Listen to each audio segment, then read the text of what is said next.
નમસ્કાર મિત્રો, આપ સૌનું હાર્દિક સ્વાગત છે બાયોલોજી વિડીયો લેક્ચરમાં। આજે ધોરણ 11માં ચેપ્ટર નંબર 6 સપુષ્પી વનસ્પતિઓની અંતસ્થ રચના। હવે જુઓ, સપુષ્પી એટલે સૌથી પહેલી વાત એ સમજો કે સપુષ્પી વનસ્પતિઓની અંતસ્થ રચના, જે પુષ્પધારી વનસ્પતિઓ છે એની અંતસ્થ રચના, આંતરિક રચનાની આપણે વાત કરવાના છે। આ ચેપ્ટરની અંદર પ્રસ્તાવના થોડી જોશું, એમાં શેના વિશે વાત કરી છે તે, અને વર્ધનશીલ પેશી વિશે ડિટેલમાં વાત કરીએ। વનસ્પતિઓ અને પ્રાણીઓની બાહ્ય રચના અથવા તો તેમની રચનાકીય સમાનતાઓ અને ભિન્નતાઓ જુદાપણું દર્શાવે છે। એમાં કંઈક તમને અલગ જોવા મળશે, ભિન્નતાઓ જોવા મળે છે। બાહ્ય રચનામાં અથવા તો રચનાકીય સમાનતાઓ અને ભિન્નતાઓ આ બે જોવા મળે છે, જુદાપણું કંઈક જોવા મળે છે, વેરિએશન જોવા મળે, અને ઘણી બધી સમાનતાઓ જોવા મળે છે। આપણે વનસ્પતિની બાહ્ય રચના વાળો આખો ટોપિક ભણી ગયા છે। એના પર્ણમાં જુદું છે, પ્રકાંડની રચનામાં જુદી છે, મૂળની રચનાઓમાં ભિન્નતાઓ છે, આ બધી વિશે આપણે વાત કરી ગયા છીએ। એવી જ રીતે આપણે આંતરિક રચનાનો જો અભ્યાસ કરીએ તો તેમાં પણ ઘણી સમાનતાઓ અને જુદાપણું જોવા મળે છે। જેમ બાહ્ય રચનામાં સમાનતાઓ અને ભિન્નતાઓ જોવા મળે છે, એવી જ રીતે એની આંતરિક રચનામાં પણ ઘણી સમાનતાઓ અને ભિન્નતાઓ અથવા તો જુદાપણું જોવા મળે છે।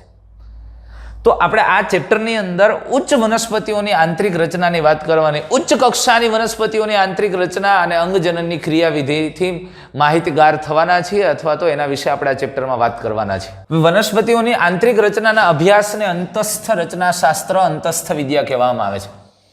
વનસ્પતિઓની આંતરિક રચનાના અભ્યાસને અંતસ્થ રચનાશાસ્ત્ર કહેવાય। અને આપણને ખબર છે, કોઈ પણ સજીવના પાયાનો એકમ, તો પછી વનસ્પતિના પાયાનો એકમ પણ કોષ જ હોય, અને આ કોષો ભેગા મળીને પેશીઓ બને છે, પેશીઓ ભેગી મળીને અંગો બને છે।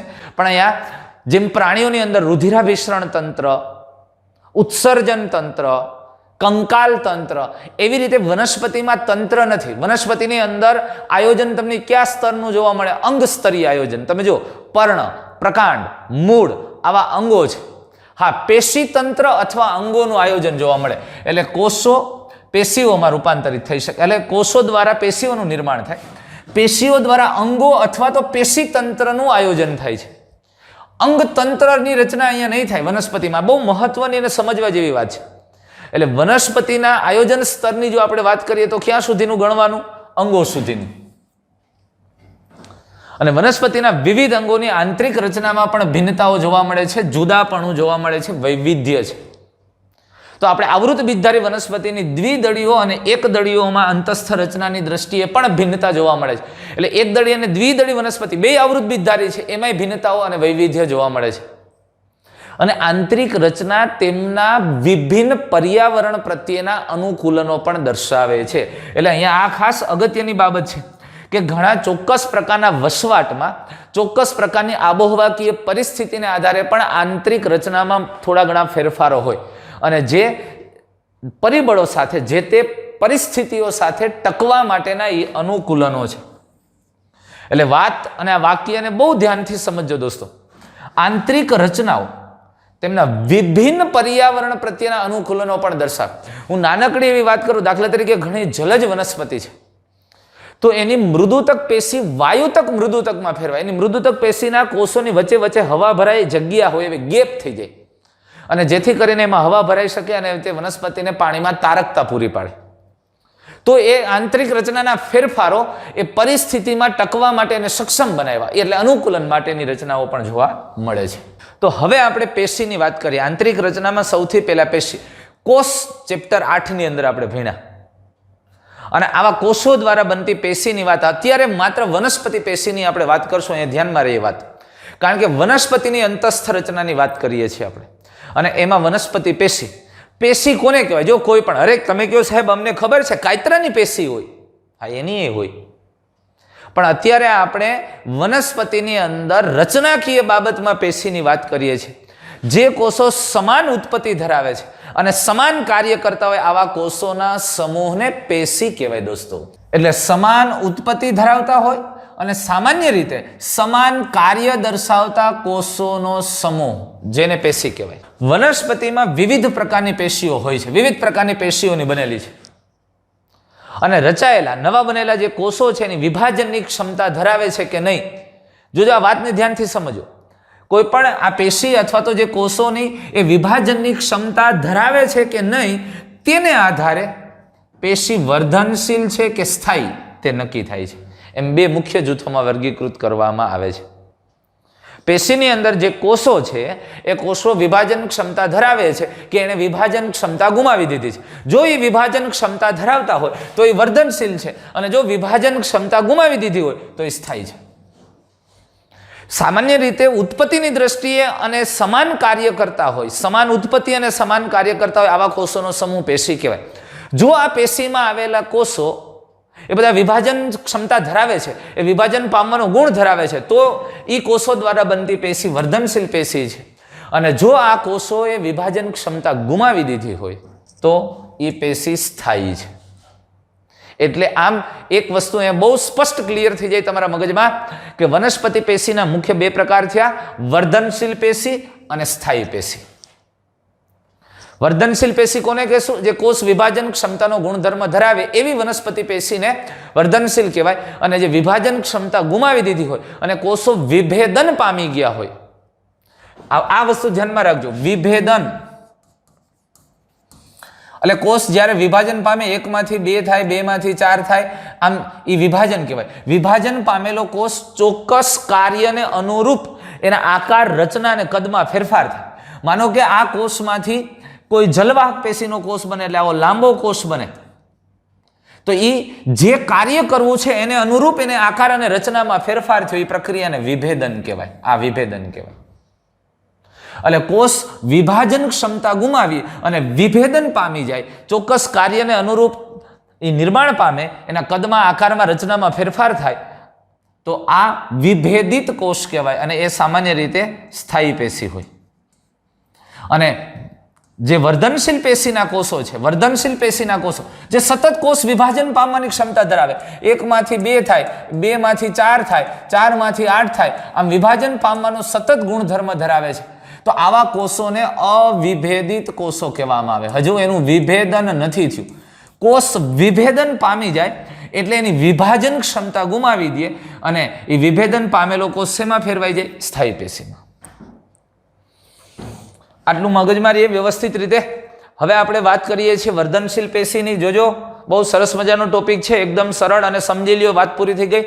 વનસ્પતિમાં વૃદ્ધિ મોટે ભાગે ક્રિયાશીલ હોય, સક્રિય સ્થાનોમાં થતી હોય. સતત ચોક્કસ ભાગોની અંદર ક્રિયાશીલ સ્થાનોમાં સતત વૃદ્ધિ થતી રહે છે. પણ આ ક્રિયાશીલ કોષ વિભાજનના ચોક્કસ વિસ્તારો પૂરતી મર્યાદિત છે. આ વાત ધ્યાનમાં લીધા જેવી છે, સમજવા જેવી છે. વનસ્પતિમાં વૃદ્ધિ ક્યાં થાય છે? અરે આખો છોડ વૃદ્ધિ પામે છે સતત. માનો કે તમારી પાસે આવી રીતે છોડ છે, અહીંયા આ મૂળનો ભાગ છે, તો આખે આખા દરેક ભાગમાં વૃદ્ધિ થાય છે. આ વાક્યને સમજો ધ્યાનથી. જો બહુ સરસ મજાની વાત કરી કે ભાઈ વનસ્પતિમાં વૃદ્ધિ મોટે ભાગે ક્રિયાશીલ અથવા તો સક્રિય કોષ વિભાજનના ચોક્કસ વિસ્તારો પૂરતી મર્યાદિત છે. બધે ન થાય. અરે જો આ ભાગની અંદર સતત નવા કોષ વિભાજન પામતો ભાગ હોય ને, તો અહીંયા સતત વૃદ્ધિ થાય, અહીંયા હોય તો અહીંયા સતત વૃદ્ધિ. માનો કે કોઈ આ અહીંયાથી એક શાખા નીકળે અથવા પર્ણ છે, અહીંયા માનો કે પર્ણ છે ને અહીંયા કોઈ એવા કોષો છે કે સતત વિભાજન પામવાની ક્ષમતા ધરાવે, તો અહીંયા વૃદ્ધિ થાય. એટલે વૃદ્ધિ આખા છોડમાં બધી જ જગ્યાએ નથી થતી. વૃદ્ધિ ક્યાં ક્યાં થાય છે કે વનસ્પતિના ભાગોની અંદર જ્યાં સતત કોષ વિભાજન પામતા કોષો આવેલા છે એવા ભાગો સતત વૃદ્ધિ પામે છે. એટલે વૃદ્ધિ માત્ર આટલા વિસ્તાર પૂરતી થાય. કયા વિસ્તાર પૂરતી? કે જ્યાં કોષ વિભાજનનો ચોક્કસ વિસ્તાર આવેલો હોય, જ્યાં સતત કોષો વિભાજન પામે છે, ક્રિયાશીલ રીતે વિભાજન પામતા હોય એવા ભાગોમાં વૃદ્ધિ થાય છે. એટલે વૃદ્ધિ આટલા ભાગ પૂરતી મર્યાદિત છે. વનસ્પતિમાં કયા ભાગોમાં વૃદ્ધિ થાય? તો કે જે ભાગોમાં કોષ વિભાજન થઈ શકે છે તે ભાગોમાં. અને જ્યાં જ્યાં કોષ વિભાજન થઈ શકે એવા કોષો હોય તો એવા કોષના સમૂહને શું કહેવાય? વર્ધનશીલ પેશી. તો સક્રિય રીતે વિભાજન પામતા કોષોના સમૂહને વર્ધનશીલ પેશી. એટલે બીજી વાત આપણે કરી શકીએ સરળતાથી કે જ્યાં વર્ધનશીલ પેશી છે ત્યાં વનસ્પતિમાં વૃદ્ધિ થાય છે. મજાની વાત છે ને, સમજવા જેવી. તો વનસ્પતિની અંદર પણ વિવિધ પ્રકારની વર્ધનશીલ પેશીઓ આવેલી છે. જો વિવિધ પ્રકારની વર્ધનશીલ પેશીઓ છે. કયા કયા પ્રકારની જોઈએ તો જો ક્યાં ક્યાં વર્ધનશીલ પેશીઓ આવેલી છે? પણ એક વસ્તુ સાથે સાથે હું તમને એ પણ વાત કરી દઉં કે વર્ધનશીલ પેશી છે એને વિવિધ ભાગોમાં આવેલી છે, અલગ અલગ સ્થાનોએ આવેલી છે. તો સ્થાનને આધારે વર્ધનશીલ પેશીના 3 પ્રકાર પાડી શકાય. સ્થાનને આધારે વર્ધનશીલ પેશી ક્યાં આવેલી છે તેને આધારે, સ્થાનને આધારે વર્ધનશીલ પેશીના 3 પ્રકાર પડે. એક અગ્રીય વર્ધનશીલ પેશી, આંતરવિષ્ટ વર્ધનશીલ પેશી અને પાર્શ્વીય વર્ધનશીલ પેશી. પણ સ્થાનને આધારે 3 જે પ્રકાર આપણે પડ્યા, અગ્રીય, આંતરવિષ્ટ અને વર્ધનશીલ, એમાંથી આપણે અગ્રીય વર્ધનશીલ પેશીની વાત કરીએ. અગ્રીય શું કરવાને કીધું જુઓ, અને અગ્રીય વર્ધનશીલ પેશી તમે શું કરવાને કહેશો તો કે વનસ્પતિના અંગો છે ખાસ કરીને એના ચોક્કસ અગ્રસ્થ ભાગોમાં આવેલ છે. મૂળ તથા પ્રરોહના અગ્રસ્થ ભાગમાં રહેલી અને પ્રાથમિક પેશીઓનું નિર્માણ કરતી વર્ધનશીલ પેશીઓને અગ્રીય વર્ધનશીલ પેશી કહેવામાં આવે. એપાઇકલ મેરિસ્ટેમ. વાત ધ્યાનથી સમજો. આ વનસ્પતિનો ભાગ છે, માનો કે અહીંયાથી આ મૂળનો ભાગ છે, તો મૂળના અગ્રસ્થ ભાગે, અને માનો કે આ પ્રકાંડ છે, એની શાખા છે, તો શાખાનો અગ્ર ભાગ, તો પ્રકાંડ કે પ્રરોહ તંત્રના અગ્રસ્થ ભાગે આવેલી વર્ધનશીલ પેશીને અગ્રીય વર્ધનશીલ પેશી કહેવાય. એટલે મૂળના ટોચના ભાગે અથવા પ્રરોહ તંત્રની શાખાઓના ટોચના ભાગે આવેલી વર્ધનશીલ પેશી, જેને અગ્રસ્થ વર્ધનશીલ પેશી કહેવાય.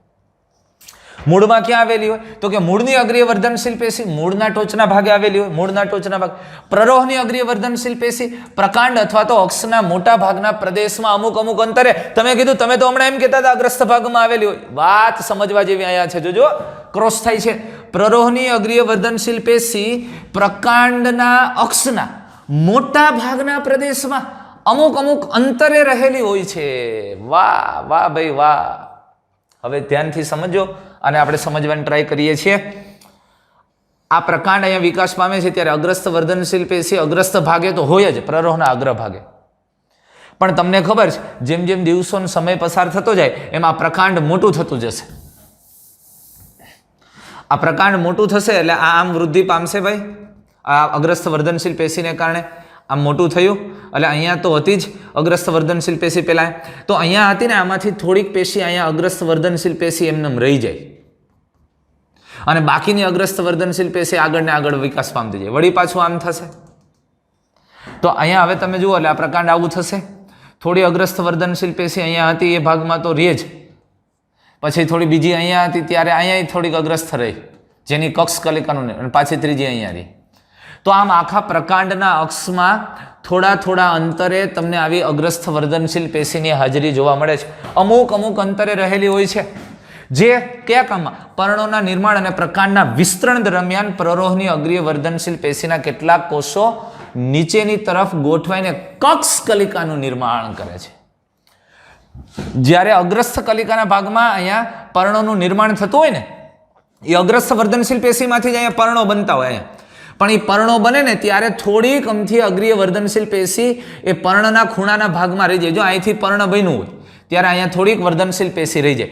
એ જે વર્ધનશીલ પેશી રહી જાય છે ને, એ કઈ છે? કક્ષ કલિકા. એટલે કક્ષ કલિકા ખરેખર કઈ વર્ધનશીલ પેશીનો ભાગ છે? અગ્રીય વર્ધનશીલ પેશીનો અથવા તો અગ્રસ્થ વર્ધનશીલ પેશીનો ભાગ છે. તો કક્ષ કલિકાની તો તમને ખબર છે, આપણે ભણી ગયા છીએ આના પછીના ચેપ્ટર, એટલે સોરી 5મા ચેપ્ટરમાં, આની પહેલાના ચેપ્ટરમાં, કે પર્ણના કક્ષમાં જે આવેલી કલિકા અહીંયા વર્ધનશીલ પેશી વિકાસ પામતી એને કક્ષ કલિકા કહેવાય. તો અગ્રસ્થ વર્ધનશીલ પેશી થોડી થોડી અહીંયા રહી જાય છે અને એ કક્ષ કલિકા તરીકે જોવા મળે છે.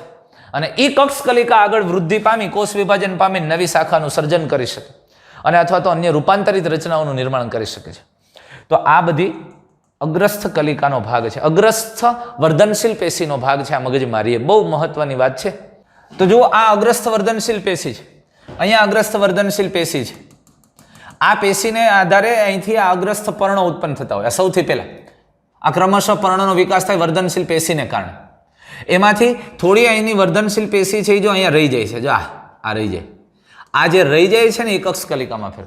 જો આ પર્ણો વધારે ડેવલપ થઈ ગયા છે અને અહીંયા આ પર્ણો, આ આખા પર્ણો છે એ ડેવલપ થાય છે. આ પર્ણ જેનો ભાગ છે એ પર્ણ જે છે એ વર્ધનશીલ પેશી છે અને આ વર્ધનશીલ પેશી ધીમે ધીમે વિભેદન પામી અને પર્ણમાં ફેરવાય છે. પણ એ પર્ણોમાં ફેરવાય ત્યારે થોડોક ભાગ અહીંયા નીચેના ભાગમાં કક્ષકલિકા તરીકે રહી જાય. વળી આ આગળ વિકાસ પામતી જશે. આ વર્ધનશીલ પેશીનો ભાગ છે, હું ગ્રીન કલરનો દોરું, આ સતત ને સતત એમને વર્ધનશીલ તરીકે જ આગળ વધશે, એટલે એ અગ્રસ્થ વર્ધનશીલ રહેશે અને એની ફરતે પર્ણો વીંટળાય. મેં તમને ખબર આની પહેલા કીધું હતું કે ઓલા વડલામાં ને એમાં મરચા જેવું હોય, આગળ કોઈ પણ ડાળી જો ને તો આગળના ભાગમાં મરચા જેવું હોય, પૂંગળી, એ અગ્રીય વર્ધનશીલ પેશીનો ભાગ. એ પ્રાથમિક પર્ણો છે, એટલે પ્રિમોર્ડિયા કહેવાય, કે શાખાના નિર્માણ વખતે સૌપ્રથમ એ ઉત્પન્ન થતા પર્ણો. જો આ પ્રાથમિક અંગોનું નિર્માણ છે, એટલે જો એ પ્રાથમિક પર્ણો છે, એટલે પ્રાથમિક એટલે સૌપ્રથમ એ અગ્રસ્થ વર્ધનશીલ પેશી દ્વારા નિર્માણ પામતા પર્ણો છે. પ્રિમોર્ડિયા તરીકે પણ એને ઓળખવામાં આવે છે. અને ત્યારે થોડી એમથી એ વર્ધનશીલ પેશી અહીંયા રહી જાય છે, જે કક્ષકલિકાનું નિર્માણ કરે. અને એટલે જ અગ્રસ્થ વર્ધનશીલ પેશીની વ્યાખ્યામાં જો આપણે કીધું અગ્રસ્થ ભાગમાં રહેલી અને પ્રાથમિક પેશીઓનું નિર્માણ કરે છે. એટલે આ વર્ધનશીલ પેશી વિભેદન પામી અને પ્રાથમિક કક્ષાની પેશીઓ બનાવે છે. અને સૌ પ્રથમ એ પેશીનું નિર્માણ મૃદુતક પેશી, સ્થૂલ કોણક પેશી કે આવી પેશીનું નિર્માણ એ કરે છે.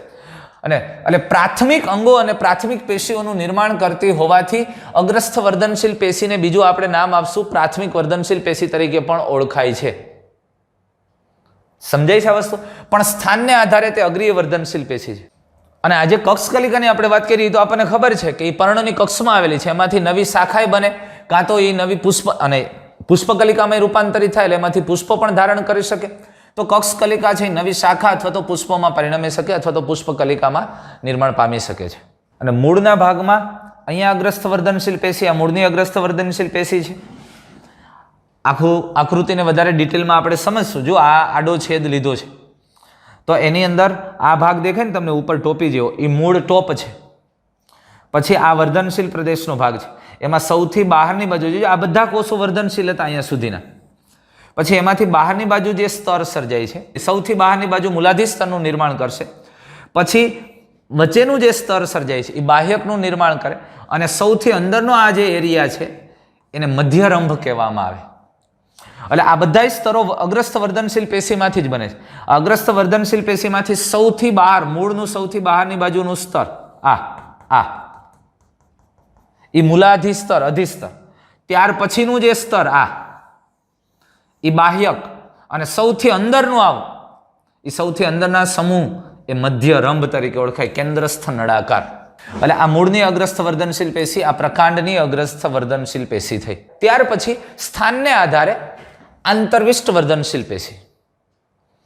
હવે આંતરવિષ્ટ વર્ધનશીલ પેશી, આંતરવિષ્ટ અરે પરિપક્વ પેશીઓની વચ્ચે આવેલી છે. જે વર્ધનશીલ પેશીમાંથી વિભેદન થઈ સ્થાયી પેશી કે જે પરિપક્વ પેશીઓ થઈ ગઈ છે તેની વચ્ચે આવેલી છે, તો આવી વર્ધનશીલ પેશીને આંતરવિષ્ટ વર્ધનશીલ પેશી કહેવામાં આવે છે. સામાન્ય રીતે આ તમે એક પ્રકાંડ છે, મકાઈનું પ્રકાંડ લઈ લો, એની વૃદ્ધિ થાય તો અગ્રસ્થ ભાગે તો અગ્રીય વર્ધનશીલ પેશી હોય. હવે મકાઈ એકદળી વનસ્પતિ છે, તમને ખબર એની અંદર આમ ગાંઠ અને આંતરગાંઠ સ્પષ્ટ જોવા મળે. એટલે આમાં કેવું થાય, માનો કે આને આમ વૃદ્ધિ થાય, માનો કે મકાઈનું એક પર્ણ અહીંયા આવેલું છે,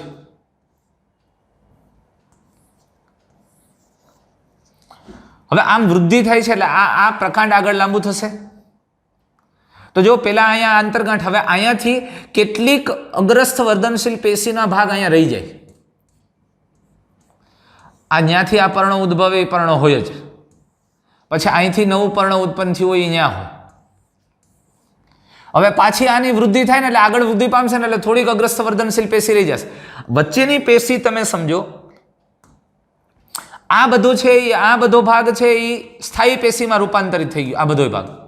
પણ વચ્ચે વચ્ચે સ્થાયી પેશીઓની વચ્ચે આટલા ભાગની અંદર વર્ધનશીલ પેશી રહી જાય છે. થોડી ઘણી પર્ણના ભાગમાં પણ જોવા મળે, જેથી કરીને પર્ણની પણ વૃદ્ધિ થાય.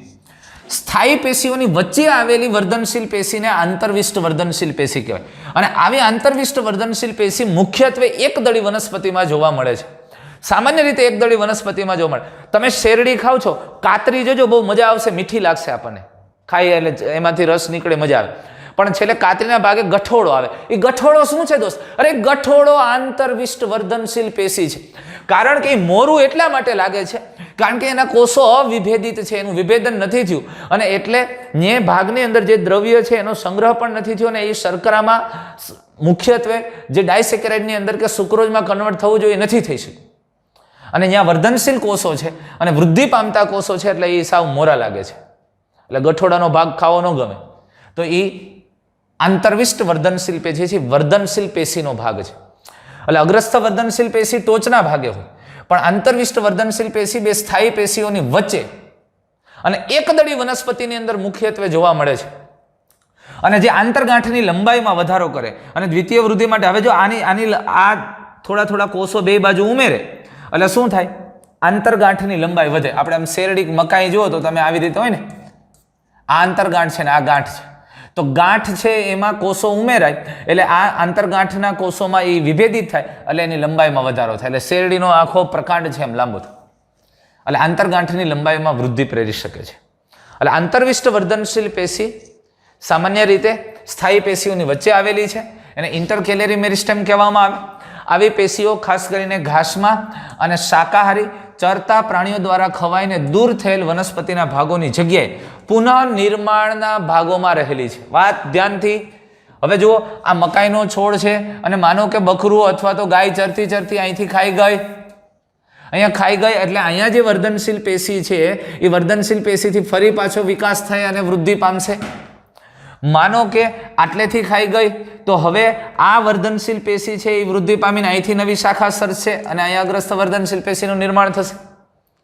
એટલે આ ઘાસની અંદર મકાઈ, જુવાર, શેરડી વગેરે જેવી એકદળી વનસ્પતિમાં, ઘાસ પ્રકારની ગ્રામીની કુળની મોટેભાગે વનસ્પતિઓની અંદર આ તૃણાહારી ચરતા પ્રાણીઓથી ખવાઈને દૂર થયેલા જે વનસ્પતિના ભાગો છે એની જગ્યાએ પુનઃનિર્માણમાં તે મહત્વનો ભાગ ભજવે છે આંતરવિષ્ટ વર્ધનશીલ પેશી.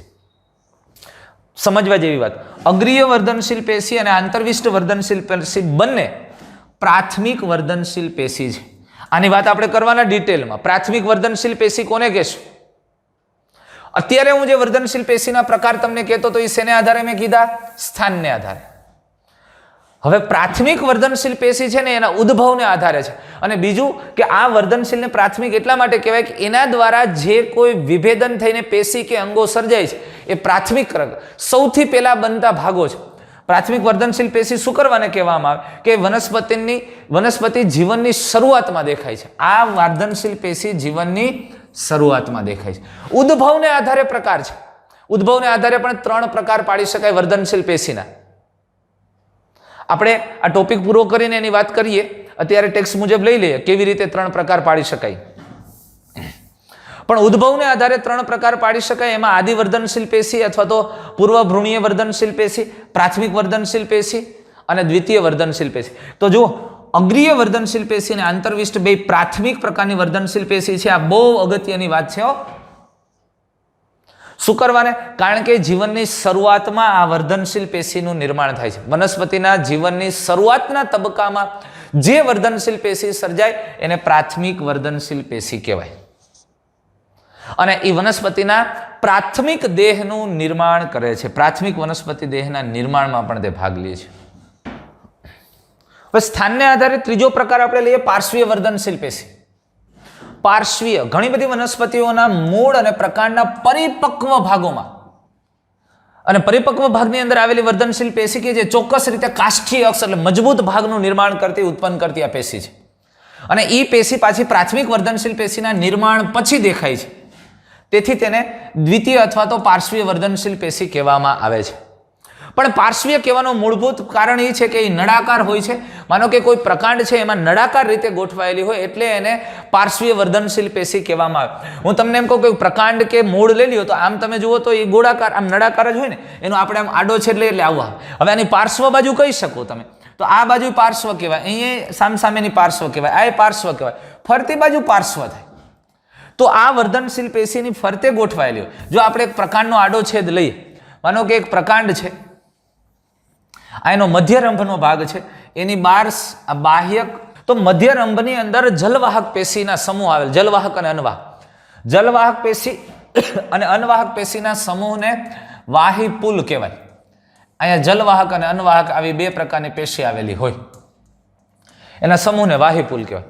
હવે આવા વાહિપુલ સામાન્ય રીતે આ પ્રકાંડના મધ્યરંભમાં અહીંયા આવેલ છે. માનો કે આ વાહિપુલ છે, તો આ જલવાહક પેશી અને અનવાહક પેશીના આ વાહિપુલની વચ્ચે એધા આવેલી હોય, એટલે ત્યાં વર્ધનશીલ પેશી આવેલી હોય. આ કોષોની વચ્ચે અહીંયા વર્ધનશીલ પેશી આવેલી હોય. આ વાહીપુલમાં આવેલી આ વર્ધનશીલ પેશીને પુલીય વાહી એધા કહેવાય. શું કહેવાય એને? પુલીય વાહી એધા. તો આ પાર્શ્વ બાજુ આવેલી, જો આ બે બાજુ છે, આ બે બાજુ છે, તો આ પાર્શ્વીય વર્ધનશીલ પેશી થઈ. અરે પ્રકાંડ કે મૂળના પાર્શ્વ ભાગોમાં આવેલી છે. હવે આ પુલીય એધાને જોડતી પાછી આંતરપુલીય એધા. જો આ પુલીય એધાને જો અહીંયા આંતરપુલીય એધા આવેલી હોય, અહીંયા પાછા વર્ધનશીલ પેશીના કોષો આને જોડતા અહીંયા આ રીતે આવેલા. તો આ જે ગ્રીન કલરથી આપણે દોરીએ એ આંતરપુલીય એધા છે.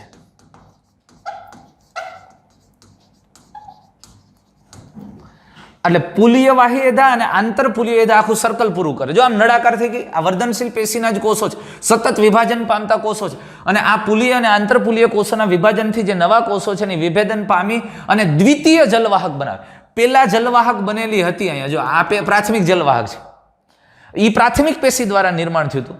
અને હવે બને છે એ દ્વિતીય જલવાહક પેશી બનશે. આના દ્વારા જે નવા કોષો ઉમેરાશે અને એમાંથી જે જલવાહક બનશે આ વર્ધનશીલ પેશી છે. એટલે પેલી વસ્તુ તો એ મગજમારી, એક વર્ધનશીલ પેશીની એ લાક્ષણિકતા છે કે સતત કોષ વિભાજનો પામે, નવા કોષો ઉમેરે. અને નવા કોષો ઉમેરાઈને જે વિભેદન પામીને અહીંયા નવી જલવાહક બનાવે. પ્રથમ બનેલી જલવાહક હતી એના પછી બને છે એટલે એને દ્વિતીય જલવાહક. એટલે આ પેશી દ્વિતીયક પેશીનું નિર્માણ કરે છે અને દ્વિતીય પેશીઓનું નિર્માણ કરતી હોવાથી પણ એને દ્વિતીયક વર્ધનશીલ પેશી કહી શકીએ. આ ઉપરાંત આ બાહ્યકના કોષો અહીંયા બધી જગ્યાએ મૃદુતકીય કોષો હોય. આ બધા મૃદુતક કોષો હોય, સ્થાયી પેશી હોય મૃદુતક. આ મૃદુતક કોષો રૂપાંતરણ પામી, જો ઓલરેડી સ્થાયી કોષોમાં ફેરવાઈ ગયા હતા, પ્રાથમિક પેશીમાં રૂપાંતરિત થઈ ગયા હતા અને પાછા એ નિર્વિભેદન પામે. એટલે કે પેલા એને વિભાજન ક્ષમતા ગુમાવીને સ્થાયી કોષો બની ગયા હતા. હવે એમાંથી વચ્ચેના કેટલાક કોષો પાછી વિભાજન ક્ષમતા મેળવે છે એટલે એને નિર્વિભેદન કહેવાય. નિર્વિભેદન પામીને પાછા વર્ધનશીલમાં ફેરવાય છે, ફરી પાછા વર્ધનશીલમાં ફેરવાય. બધાય નહીં, થોડાક વચ્ચેના કોષો. આવા જે વર્ધનશીલ કોષોમાં ફેરવાય અને આખી જે આમ રાઉન્ડ બને, એધા બને, આને ત્વક્ષેધા કહેવામાં આવે છે. આને શું કહેવામાં આવે? ત્વક્ષેધા. જે છાલના એના નિર્માણ સાથે સંકળાયેલી, બાહ્યકના વિસ્તારની વૃદ્ધિ સાથે સંકળાયેલી છે ત્વક્ષેધા. તો આમ પાર્શ્વીય વર્ધનશીલ પેશીમાં કોનો સમાવેશ થશે? તો પુલીય વાહી એધાનો સમાવેશ થાય. આંતરપુલીય એધા, પુલીય વાહી એધા, આંતરપુલીય એધા, એટલે બેયથી બને એને કહેવાય વાહી એધા વલય. એટલે એક તો એનો સમાવેશ થાય છે અને ત્વક્ષેધાનો સમાવેશ થાય. ત્વક્ષેધા બાહ્યકમાં જે પાર્શ્વીય વર્ધનશીલ પેશીના ઉદાહરણ છે અને નળાકાર છે. જો આમ બુંગળું આખું પ્રકાંડ હોય, આખું પ્રકાંડ આમ છે, તો આપણે કાપ્યું એટલે આવું દેખાય છે. અને તે દ્વિતીય પેશીનું નિર્માણ કરે છે. વાત સમજાય છે તમને? ક્લિયર થાય છે? આ પ્રકારે પાર્શ્વીય અથવા દ્વિતીય વર્ધનશીલ પેશી આવેલી છે. આમ પ્રાથમિક અને દ્વિતીય વર્ધનશીલ પેશી, પણ એની વાત કરવી છે એ પહેલા મારે તમને સ્થાનને આધારે વર્ધનશીલ પેશીના પ્રકાર ભણી ગયા. આપણે પ્રાથમિક અને દ્વિતીય વર્ધનશીલ પેશીની વાત કરવી છે બેયની, તો એ પહેલા આપણે ફરી પાછું એક વર્ધનશીલ પેશીનું હજુ એક પ્રકાર બીજી રીતે જોઈ જાય. જો સ્થાનને આધારે વર્ધનશીલ પેશીના 3 પ્રકાર પાડ્યા આપણે: અગ્રસ્થ અથવા અગ્રીય વર્ધનશીલ પેશી, આંતરવિષ્ટ વર્ધનશીલ પેશી અને પાર્શ્વીય વર્ધનશીલ પેશી. પેશીના ઉદ્ભવને આધારે પણ 3 પ્રકાર પાડી શકાય. અરે ભ્રૂણ અવસ્થામાં આવેલી વર્ધનશીલ પેશીને ભ્રૂણીય અથવા તો આદિ વર્ધનશીલ પેશી કહેવાય.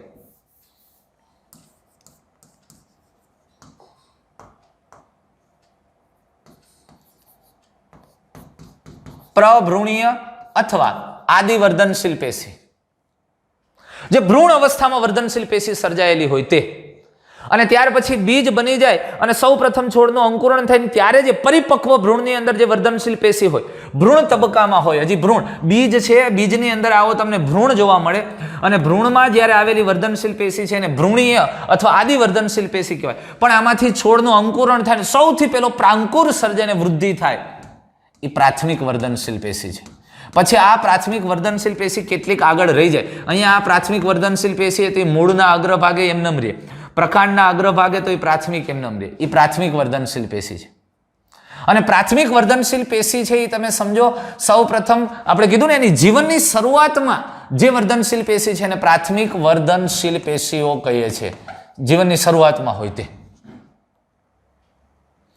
અને ઓલરેડી પ્રાથમિક પેશીઓ બની ગયા પછી પ્રાથમિક પેશીનું નિર્માણ થઈ ગયું અને પછી એ કોષો આપણે હમણાં ન કીધું આપણે આવી વાત કરી અહીંયા વાહિપુલ, વાહિપુલની અંદર અહીંયા પુલીય એધા, વાહિપુલીય એધા અથવા પુલીય એધા. હવે જોજો વાત સમજો, અહીંયા આ બધી જગ્યાએ ઓલરેડી સ્થાયી પેશી આવેલી, કઈ મૃદુતક પેશી. અહીંયા બધી જગ્યાએ મૃદુતક પેશી છે જે સ્થાયી પેશી છે. વર્ધનશીલ પેશીના કોષો ઓલરેડી વિભેદન પામી ગયા હતા અને એમાંથી સ્થાયી પેશીમાં ફેરવાઈ ગયા હતા અને બધાએ વિભાજન ક્ષમતા ગુમાવી દીધી હતી. મગજમાં બેસે છે વાત? હવે અહીંયા હું જરાક સમજાવું, એમાં ધ્યાન દેજો.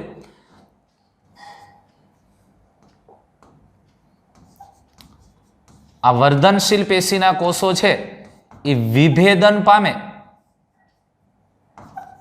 એ વિભેદન પામે તો એ શેમાં ફેરવાય? પ્રાથમિક સ્થાયી પેશીમાં. શેમાં ફેરવાય? એક સ્થાયી પેશી. હવે જો પ્રાથમિક સ્થાયી પેશી એટલે મૃદુતક પેશી, સ્થૂલકોણક પેશી વગેરે ઓલરેડી અહીં પ્રાથમિક સ્થાયી પેશી થઈ ગઈ. એટલે વર્ધનશીલ પેશીના કોષો વિભેદન પામી ગયા. વિભેદન પામી ગયા એટલે એને વિભાજન ક્ષમતા ગુમાવી દીધી અને વિભાજન ક્ષમતા ગુમાવી એટલે પ્રાથમિક સ્થાયી પેશીમાં ફેરવાઈ. એટલે સ્થાયી પેશી, પ્રાથમિક સ્થાયી પેશીમાં ફેરવાઈ ગયા પછી અહીંયા આપણે કીધું હતું કે ભાઈ અહીંયા આ કોષો પાછા નિર્વિભેદન પામે છે. નિર્વિભેદન પામીને અહીંયા પાછી વર્ધનશીલ પેશીના કોષોમાં ફેરવાય છે. ઓલરેડી સ્થાયી પેશીમાં ફેરવાઈ ગયા હતા, એનું નિર્વિભેદન થયું અને એમાંથી પાછા વર્ધનશીલમાં ફેરવા, એટલે આનું નિર્વિભેદન થાય.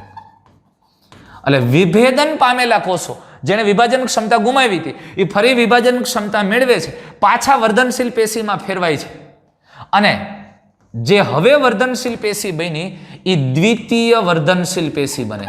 એટલે ધ્યાનમાં રહીએ કે ઓલરેડી સ્થાયી પેશીમાં રૂપાંતરિત થઈ ગઈ હતી અને પાછી વર્ધનશીલ પેશીમાં ફેરવાય તો એ દ્વિતીય વર્ધનશીલ પેશી છે. સમજમાં આવે? એટલે ઉત્પત્તિની દ્રષ્ટિએ જે ભ્રૂણ અવસ્થામાં વર્ધનશીલ પેશીનું નિર્માણ એ ભ્રૂણીય અથવા આદિવર્ધનશીલ પેશી, અને જ્યારે એ ભ્રૂણ બની ગયું અને પછી જીવનની શરૂઆતમાં સૌથી પહેલી વર્ધનશીલ પેશી હતી એ પ્રાથમિક, અને જે પ્રાથમિક વર્ધનશીલ પેશી પ્રાથમિક અંગો અને પ્રાથમિક પેશીઓનું નિર્માણ કરે છે. સૌ પ્રથમ આ મૃદુતકીય પેશીનું એનું નિર્માણ આ પ્રાથમિક વર્ધનશીલ પેશી કરે. પ્રકાંડ કે પર્ણની બનવાની શરૂઆતમાં માનો કે અગ્રસ્થ વર્ધનશીલ પેશી આમ આગળ વૃદ્ધિ પામતી જાય અને અહીંયા જે સૌ પ્રથમ સ્થાયી પેશી બને તો સૌથી પહેલી વાર સ્થાયી પેશીનું નિર્માણ કરે એવી વર્ધનશીલ પેશીને પ્રાથમિક વર્ધનશીલ પેશી કહેવાય. પણ સ્થાયી પેશીમાંથી નિર્વિભેદન પામી અને પાછી વર્ધનશીલ પેશીમાં રૂપાંતરિત થાય એ દ્વિતીય વર્ધનશીલ પેશી છે. પ્રાથમિક વર્ધનશીલ પેશી એટલે આપણે એવું કીધું હતું કે અગ્રીય વર્ધનશીલ પેશી અને આંતરવિષ્ટ વર્ધનશીલ પેશી એ બંને પ્રાથમિક પ્રકારની વર્ધનશીલ પેશી છે. પણ મોટાભાગની પાર્શ્વીય વર્ધનશીલ પેશી એટલે ખાસ કરીને ત્વક્ષેધા અને આંતરપુલીય એધા, ત્વક્ષેધા અને આંતરપુલીય એધા એ દ્વિતીય વર્ધનશીલ પેશી છે. એ પાર્શ્વીય વર્ધનશીલ પેશી ખરા પણ દ્વિતીય વર્ધનશીલ પેશી છે. ધ્યાન એકદમ ક્લિયરલી સમજો કે જે વર્ધનશીલ પેશી જીવનની શરૂઆતમાં સર્જાયેલી છે અને વનસ્પતિના ભાગો બનાવે એમાંથી સૌ પ્રથમના ભાગોમાં આવેલી છે એ પ્રાથમિક, અને પ્રાથમિક પેશીઓનું નિર્માણ કરે છે. એટલે અગ્રસ્થ અને આંતરવિષ્ટ વર્ધનશીલ પેશી પ્રાથમિક છે. પણ જે વર્ધનશીલ પેશીનું નિર્માણ સ્થાયી પેશીના નિર્વિભેદનથી થયું છે એ દ્વિતીય વર્ધનશીલ પેશી છે.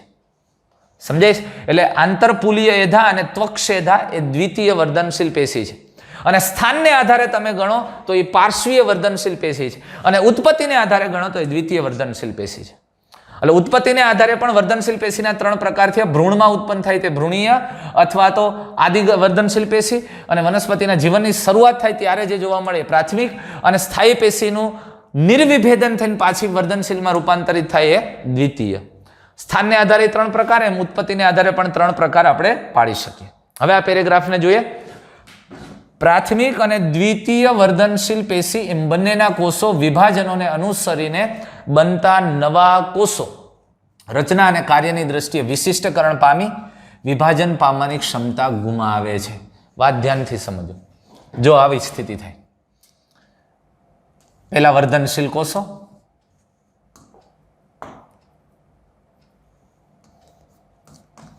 આ વર્ધનશીલ કોષો, આ વર્ધનશીલ કોષોનું વિભેદન થાય અને વિભેદન થાય એટલે વિભાજન ક્ષમતા ગુમાવે. અને એટલે કેવા કોષોમાં ફેરવાય? સ્થાયી કોષો, સ્થાયી પેશી. પણ કેવી સ્થાયી પેશી? પ્રાથમિક સ્થાયી પેશી. એટલે આ વર્ધનશીલ કોષો, એટલે એને આપણે શું કહેશું? એ પ્રાથમિક વર્ધનશીલ પેશી છે. પ્રાથમિક વર્ધનશીલ, હા, આ પ્રાથમિક વર્ધનશીલ પેશી એમાંથી વિભેદન પામે છે, વિભાજન ક્ષમતા ગુમાવે સ્થાયી પેશીનું. આ સ્થાયી પેશી નિર્વિભેદન પામે. નિર્વિભેદન એટલે જે વિભેદન પામી તો એ ફરી પાછું દૂર થાય અને પાછી વિભાજન ક્ષમતા કેળવે છે. વિભાજન ક્ષમતા કેળવે છે. અને આ પ્રાથમિક સ્થાયી પેશી ફરી પાછી વર્ધનશીલ પેશીમાં ફેરવાય. અને આ જે વર્ધનશીલ પેશી બને એને દ્વિતીય વર્ધનશીલ પેશી કહેવાય. એટલે સ્થાયી પેશીના રૂપાંતરણથી સ્થાયી પેશીના રૂપાંતરણથી વર્ધનશીલ પેશી બની દ્વિતીય વર્ધનશીલ પેશી. આ દ્વિતીય વર્ધનશીલ પેશીનું પુનઃ વિભેદન પામે, પુનઃ ફરી વિભેદન પામે અને પાછી સ્થાયી પેશીમાં ફેરવાય. એટલે એમ કીધું પ્રાથમિક કે દ્વિતીય વર્ધનશીલ પેશી બંને કોષો વિભાજનોને અનુસરે. બે, જો આ પ્રાથમિક વર્ધનશીલ પેશી વિભાજન પામી અને વિભેદન પામે અને સ્થાયી પેશીમાં ફેરવાય. દ્વિતીય વર્ધનશીલ પેશી પણ વિભાજન પામીને વિભેદન પામે એટલે સ્થાયી પેશીમાં. એટલે આ બંને પેશીઓ વિભાજન પામે અને વિભાજન પામીને વિભેદન પામે છે. એટલે આ વિભાજનોને અનુસરીને બનતા નવા કોષો રચના અને કાર્યની દ્રષ્ટિએ વિશિષ્ટીકરણ પામે. એટલે રચના અને કાર્યની દ્રષ્ટિએ વિશિષ્ટીકરણ પામવું અને વિભાજન ક્ષમતા ગુમાવવી, આને કહેવાય વિભેદન. અને તેથી આવા કોષો સ્થાયી કે પરિપક્વ કોષોમાં રૂપાંતરિત થાય છે અથવા સ્થાયી કે પરિપક્વ કોષોમાં ઓળખાય છે. વાત ધ્યાનથી સમજાય છે ને દોસ્તો? એટલે પેલી પ્રાથમિક વર્ધનશીલ પેશી, પ્રાથમિક વર્ધનશીલ પેશીના કોષો વિભાજન પામી લે પછી એનું વિભેદન થાય એટલે કે વિભાજન ક્ષમતા ગુમાવે એટલે સ્થાયી પેશીમાં ફેરવાય. આ સ્થાયી પેશીના કોષો ફરી પાછા નિર્વિભેદન પામે છે એટલે કે વિભાજન ક્ષમતા કેળવે છે એટલે પાછી વર્ધનશીલ પેશીમાં ફેરવાઈ શકે. એ થાય દ્વિતીય વર્ધનશીલ પેશી. અને દ્વિતીય વર્ધનશીલ પેશીના કોષો ફરી વિભાજન પામેલા કોષો ફરી વિભેદન પામે એટલે પુનઃ વિભેદન પામે પાછા સ્થાયી પેશી.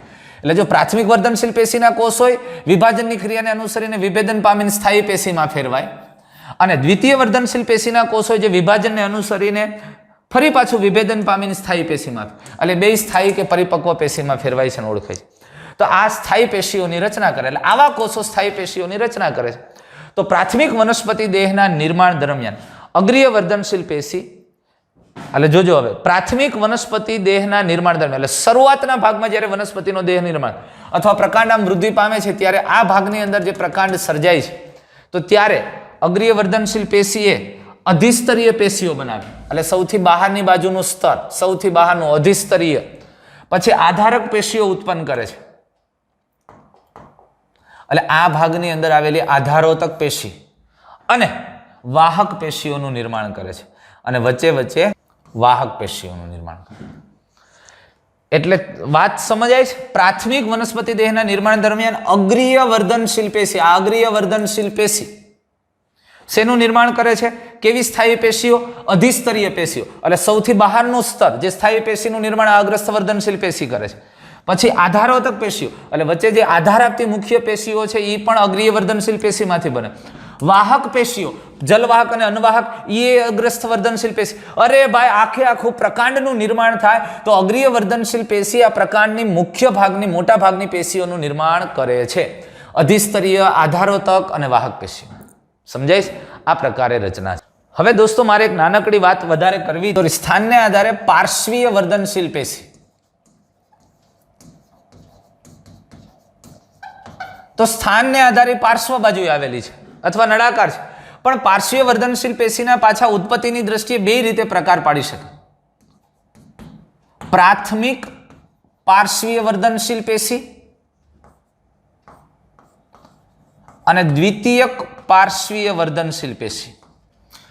હવે પ્રાથમિક પાર્શ્વીય વર્ધનશીલ પેશી કોને કહેશું? જો પાર્શ્વીય શું કરવાનું કીધું તમને ખબર, પાર્શ્વ બાજુ આવે, પણ પ્રાથમિક પાર્શ્વ અરે ઉત્પત્તિની દ્રષ્ટિએ પહેલા ઉત્પન્ન થઈ છે એવી. તો જો સીમાવર્તી પ્રાથમિક પાર્શ્વીય વર્ધનશીલ પેશી, માનો કે આ ભાગની અંદર અગ્રસ્થ વર્ધનશીલ પેશીનો ભાગ રહી ગયો હતો, એટલે એ પ્રાથમિક પ્રકારની હોય, અને એમાંથી પછી પર્ણનું કે એનું નિર્માણ થયું ત્યારે આ પર્ણની કિનારીના ભાગે, પર્ણ આખું જો બધી બાજુ એમ મોટું થાય છે, આમ આ કિનારીના ભાગે આવેલી જે વર્ધનશીલ પેશી છે ને, પર્ણની કિનારી, બાહ્ય કિનારીના ભાગે વર્ધનશીલ પેશી આવેલી અને એ પર્ણની પહોળાઈમાં વધારો કરે છે. તો આ પાર્શ્વીય પ્રાથમિક વર્ધનશીલ પેશી ઉત્પત્તિની દ્રષ્ટિએ પ્રાથમિક છે, પણ પાર્શ્વ બાજુએ છે અને પાર્શ્વીય વર્ધનશીલ પેશીનો ભાગ છે, એટલે એને સીમાવર્તી વર્ધનશીલ પેશીને પ્રાથમિક પાર્શ્વીય વર્ધનશીલ પેશી કહેવાય. નવું પર્ણ કે પર્ણના ફરતી કિનારીના ભાગે આવેલી વર્ધનશીલ પેશી પ્રાથમિક પાર્શ્વીય વર્ધનશીલ પેશી, અને બીજું કહી શકીએ સીમાવર્તી વર્ધનશીલ. પછી બીજો આપણે પ્રકાર લઈ શકીએ પુલીય વાહી એધા. આપણે હમણાં આવું કીધું કે આ વાહી પુલ છે અને વાહી પુલની અંદર એધા આવેલી હોય એ તમને ખબર છે. અહીંયા એને પુલીય એધા કહીએ છીએ. આ પુલીય એધા ઓલરેડી જ્યારે અગ્રસ્થ ભાગમાંથી, અગ્રસ્થ વર્ધનશીલ પેશીમાંથી જ્યારે પ્રકાંડનું નિર્માણ થતું હતું ત્યારની બનેલી છે. એટલે પુલીય એધા આમ પાર્શ્વીય છે પણ ઉત્પત્તિની દ્રષ્ટિએ પ્રાથમિક છે. સાવ પહેલા શરૂઆતથી જ એ પેશી એમને રહી ગયેલી છે વર્ધનશીલ વાહક પેશીની વચ્ચે. એટલે પુલીય વાહી એધા છે ને એ પ્રાથમિક પાર્શ્વીય વર્ધનશીલ પેશી છે. પણ આ પુલીય વાહી એધાને જોડતી તમને ખબર છે અહીંયા આંતરપુલીય એધા. એ આંતરપુલીય એધા છે એનું રૂપાંતરણ થયેલું છે, સ્થાયી પેશીના નિર્વિભેદનથી બનેલી છે. એટલે આંતરપુલીય એધા એ દ્વિતીય પાર્શ્વીય વર્ધનશીલ પેશી છે. એટલે વળી પાછું કન્ફ્યુઝન ન થાય, થોડું ધ્યાનમાં રહીએ વ્યવસ્થિત રીતે. તો પ્રાથમિક પાર્શ્વીય વર્ધનશીલ પેશીમાં સીમાવર્તી જે પર્ણની બાહ્ય કિનારીએ આવેલી છે વર્ધનશીલ પેશી તે, અને પુલીય વાહી એટલે કે વાહીપુલની અંદર આવેલી વર્ધનશીલ પેશી એ બે પ્રાથમિક પાર્શ્વીય છે. અને દ્વિતીય પાર્શ્વીય વર્ધનશીલ પેશી તો એની અંદર હવે તમે ઉદાહરણ લઈ શકો, તમને આવડે જ, આંતરપુલીય એધા અને ત્વક્ષેધા. આ ટોપિક આપણી ટેક્સ્ટમાં સીધી રીતે નથી આપ્યા પણ સમજવાના છે કે પાર્શ્વીય વર્ધનશીલ પેશી ઉત્પત્તિની દ્રષ્ટિએ બે હોઈ શકે, પ્રાથમિક અને દ્વિતીયક. પાર્શ્વીય વર્ધનશીલ પેશીમાં મોટો ભાગ દ્વિતીયક છે પણ પ્રાથમિક જોવા મળે તો પ્રાથમિકમાં એક સીમાવર્તી વર્ધનશીલ અને પુલીય વાહી એધા પ્રકારની વર્ધનશીલ. સીમાવર્તી વર્ધનશીલ પર્ણની બંને ફરતી કિનારી આવેલી છે અને પુલીય વાહી એધા વાહી પુલની અંદર આવેલી વર્ધનશીલ. અને દ્વિતીય પાર્શ્વમાં તમે લઈ શકો આંતરપુલીય અને ત્વક્ષેધા. તો બહુ સરસ મજાનો મહત્વનો સમજવા જેવી વર્ધનશીલ પેશીનો ટોપિક છે દોસ્તો. નીટ એક્ઝામની દ્રષ્ટિએ પણ ઉપયોગી છે. કાંઈ પણ આપણે આસપાસ લાગતા વળગતા ટોપિક, રેફરન્સ ટોપિક બધા આમાં લઈ લીધા છે, એટલે ક્યાંય મૂંઝાવા જેવું નથી. તો આવો જ સરસ મજાની સ્થાયી પેશીઓ સાથે નેક્સ્ટ વિડીયોમાં મિત્રો મળશું. Thank you.